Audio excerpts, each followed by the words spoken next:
The Ohaneze Ndigbo Worldwide says that releasing the leader of the proscribed indigenous people of Biafra, Nnamdi Kanu, from detention will restore peace and security in the zone. So with the recent twist of events coming from that zone, do you think Kanu's release and some of the other people in detention would solve these problems? I think that since this whole problem began as a result of the detention I believe that if he's released, if we find a political solution, we will experience peace in the Southeast. We've been in this situation before. What? When the Niger Delta Avengers and other militants in the South were attacking our oil installations, our oil terminals, export terminals, and they reduced Nigeria's oil exports to about 500,000 a day, whereas our OPEC quota is in the region of 2.2 million barrels a day. We had to find a solution. Vice President Yemi Osinbajo and the former Minister of State for Petroleum, Ibe Kachukwu, had to engage some of the militants using back channels, and they stopped the disruptive work that they were doing. They stopped the extreme sabotage of the Nigerian economy. So I want to believe that if it worked in that case, then if we are to adopt that measure in respect of Nnamdi Kanu, we could achieve the same result. But I doubt if the president would agree to a political solution unless he can see signs that IPOB and the ESN and other people suspected to be disrupting the peace of the Southeast will be ready to embrace peace. The search for peace is not a one-track thing. It's not a one-way thing. It has to involve all stakeholders.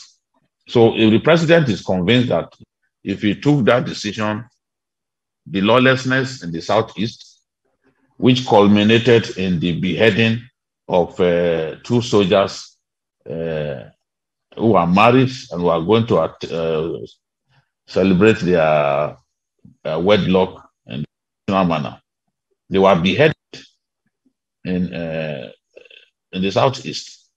So if the president can see the sign that, yes, there is a commitment to peace, the people on the other side will see no reason to not embrace the peace, then the president will be willing to take that decision. I believe he will be willing to take that decision. That had happened in the past. It happened under President Yar'Adua. It also happened under this president. Negotiating, reaching out to militant groups in exchange for peace. So I believe it can happen. Everyone mentions Nnamdi Kanu, that look, Nnamdi Kanu should be out of prison. If he's out of prison, that peace will come. I want to believe that if he's released, peace will come to the Southeast. I have no reason to believe that even if he's released, that the killings will go on. Yes, we have to admit that things got worse in the Southeast with the breaching of security at the Imo Correctional Center and the release of 1,844 prisoners. That was the turning point. It was after that things got really bad. We are led to believe that some of the people killing Nigerians in the Southeast are actually some of the people who are forcibly released from prison. Because before then, it wasn't this bad. BKO, so now, let me butt in. Fabian Akeze on YouTube channel, watching live, you know, he disagrees with you, saying that releasing Nnamdi Kanu will lead to the further breakdown of law and order. And he went on to say that when he was released before, was there peace? He says, no, let the court decide.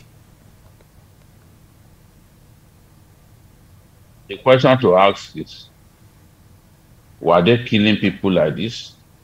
I'm a historian, and I'm, without being modest, I'm knowledgeable about current affairs. There was no time in the life of the Southeast when people were being killed in the... There's no reason to compare. What you could say was that Nnamdi Kanu refused to give up his agitation for a new state of Biafra.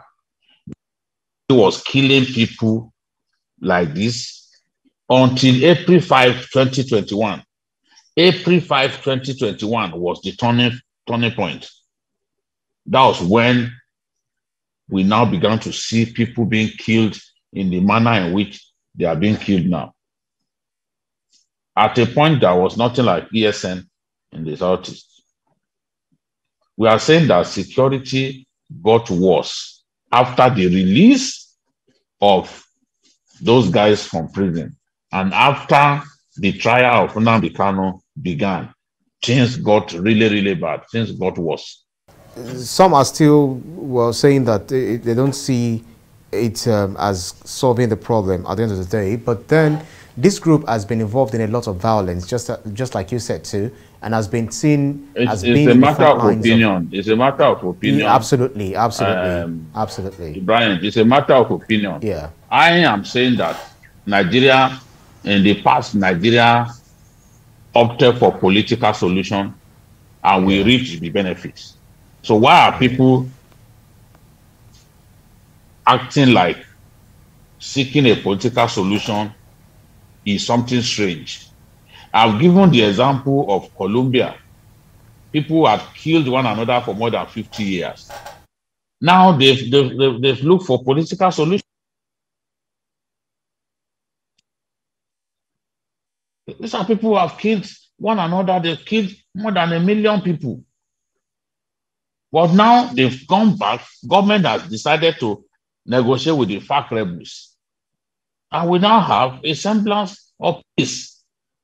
The way people are, the way Colombia was being reported, that is no longer happening.